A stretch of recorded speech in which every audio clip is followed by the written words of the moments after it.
Do you own a house with solar that you've been thinking about selling? Are you looking to purchase a house that has solar? Well, stand by. I got some really shocking things to talk to you about today.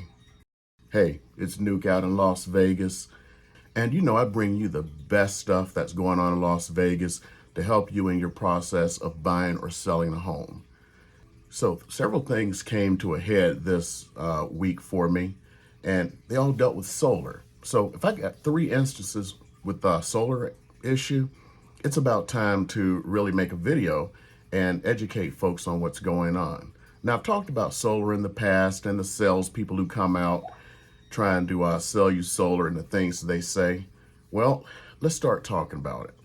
So let's talk about from the seller side. Well, I took a listing last week, and that listing had solar. One of the first things that the seller mentioned, that the salesperson who came out to sell them solar told nothing but lies.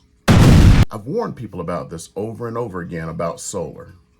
There's nothing wrong with green energy. There's nothing wrong with solar. The stuff these salespeople say are the things they believe you want to hear. So they will tell you anything to sell that solar.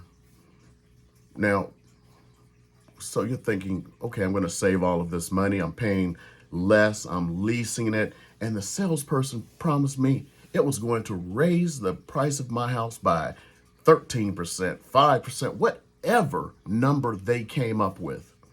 Here's the dead honest truth. It is not going to raise the value of your house by 1 penny, and it may detract from the value of your house.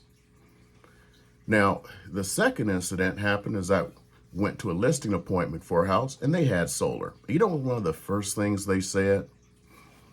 The solar people lied to me. First of all, it's not producing as much electricity as they said it would, and just all kinds of things. And I keep noticing this about solar.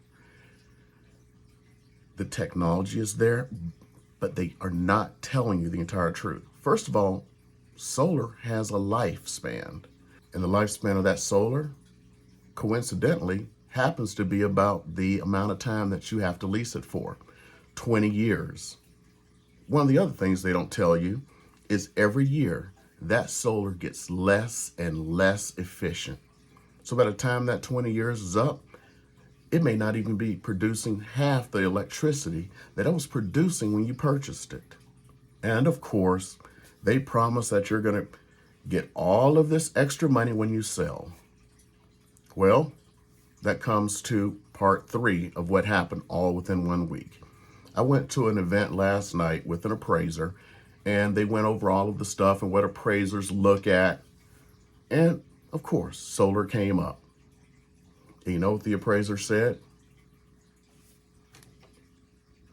It adds 0 value to your home. In other words, you're not going to get a penny for it.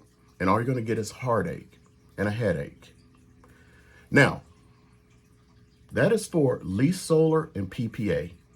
Now, of course, we all know what lease is. You pay X amount per month, $170, $200, based on the company, based on the number of panels you have on your house and everything else. Now, just so you understand, a PPA is a purchase agreement where you are paying a set amount for the electricity that's generated. And they usually charge, like 10.5, 11 cents per kilowatt hour. Although I've seen it actually going up lately. And they kind of can build in some increases to protect themselves over the future. So the theory is if you're paying 10.5 cents and Nevada Energy is 14 cents, you're saving the difference. Okay. Are you saving the difference in the future when they become less efficient and you don't produce enough and you still need to use NV energy? I don't know, because they actually haven't been around that long for us to tell. Now, that is only for the lease solar and the PPA. Well, what about owned solar? Yes, that does increase the value of your house. Now the solar person was right. The thing I've seen with the owned solar, which is very few and far between, is that the owned solar, you're only getting a fraction of what you paid for it. If you just decked out your entire roof with solar, put in the battery backup and all this stuff, he said the most value he has ever seen that a solar system was about $25,000. And this was on an $800,000 home, and the entire roof had solar. Entire roof, along with the battery backup and all of this other stuff, gave him about $25,000 extra value. I can tell you right now, from what I know, that was probably $80,000 in solar. So the difference came out of that homeowner's pocket. Okay, let's talk about the buyer. Let's say you're trying to buy a house and it has solar on it. So you're saying, oh, I'm saving a little bit now because I don't have to get solar put on in the future because I was planning on getting solar.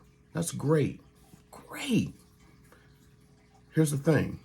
If the house has had solar for the last 3 or 4 years, you got to pay for somebody else's stuff. Not only that, you have that limited lifespan. But let's say you don't care about any of that. It's a PPA on 10.5 cents and you're going like, hey, I'm cool with all of this. Let me just go ahead and move on and purchase this. Well, here's the thing that they don't tell you up front. You have to qualify for the solar. And they can say, nah, you may not qualify. And here's the rub that no one talks about. All of this is great if you have great credit and you have a 760 credit score. But what if you're right on the edge of the FICO score you need to purchase the house? Let's say you had 660 credit and that was going to buy you a certain interest rate or a certain program that you wanted to be in, like down payment assistance. Now you go and apply to be approved for the solar. Well, they have to pull your credit. If you have a 660 and they pull your credit and it drops by just 3 or 4%, you know you've just got knocked yourself out of down payment assistance if that's what you're trying to do. You may have knocked yourself down to where you have a higher interest rate. No one's going to talk to you about that because, one, they may not know, and two, they're trying to get a house sold. Fortunately, with so many people getting solar now, because those salespeople are very convincing, a lot of people are falling into this trap now. So what if you fall into this trap as a seller? Well, my best advice, and this is something that will increase your home, but it's going to cost you money.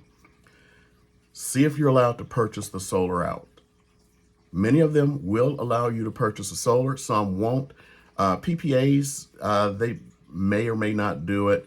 The leases, some of them, they're planning to make their money on the interest rate they're charging you over that 20 years. Kind of like those buy here, pay here car dealerships. Have you ever gone into one of them, see a car, and it's like, oh, that's great.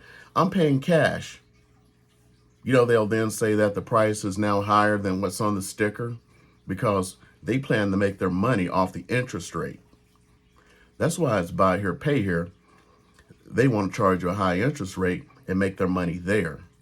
If you come in and try to pay cash at a buy here, pay here car dealership, they want more money than the sticker price, which was already overinflated because they want to get the money somehow. Well, sometimes with the solar folks, it could happen that way too. So one of the first things you should do, of course, is to read the contract to see if you have the ability to buy it out. If you list it as own solar, you do indeed increase the amount of money you can get for the house. Now, you're going to have to pay the solar off, but what if it added $10,000 in value to your house, but it cost you $30,000? Okay, yes, you're 20 out of pocket. Now, that may not be required in today's world, but things are rapidly changing. And one of the reasons they're rapidly changing has to do with interest rates. I don't know if you've been tracking that. They've gone above 5% now. They've gone quite a bit above 5%. And that affects people's buying power, which means it affects everything they do, including that solar, which means you can differentiate yourself by doing that, by paying off the solar. For the buyers, If you're looking for a house and it has solar, one of the first things you need to do is see if they've uploaded the documents for the solar into the MLS, and look at that before you even make an offer, or at least during your due diligence period. Go through that. Talk to your lender. Find out where your FICO score is at that very moment. Because if you're right on the edge of something and they go and pull your credit, you may be in for a surprise that you are not waiting for. So make sure you're not surprised on either end, trying to buy a house or trying to sell a house with solar. And one of the other things you should do is I got more videos for you to watch. And if you have not subscribed, go ahead and hit that subscribe button. And of course, like this video, because that's how the YouTube algorithm works.